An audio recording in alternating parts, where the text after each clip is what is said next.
اس video میں present indefinite tennis کے بارے میں سیکھیں گے اور ان کے چاروں سینٹنسز بنائیں گے۔ انگلش میں ہیلپنگ ورب ڈو اور ڈز کا استعمال ہوتا ہے اور اردو میں فقرے کے آخر میں تا ہے، تی ہے، تے ہیں آتا ہے۔ آئی ایٹ فوڈ، میں کھانا کھاتا ہوں، یہ افرمیٹیو سینٹنس ہے یعنی مثبت positive. I do not eat food, میں کھانا نہیں کھاتا ہوں، یہ نیگیٹو سینٹنس ہے یعنی منفی۔ ڈو آئی ایٹ فوڈ، کیا میں کھانا کھاتا ہوں، یہ انٹروگیٹو سینٹنس ہے یعنی سوالیہ۔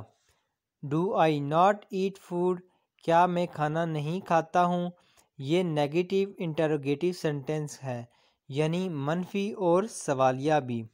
اگر آپ دل سے ٹینسز سیکھنے کا شوق رکھتے ہیں تو میری یوٹیوب یا فیس بک پہ اس ویڈیو کو لازمی دیکھیں اور چینل کو فالو اور سبسکرائب بھی کریں۔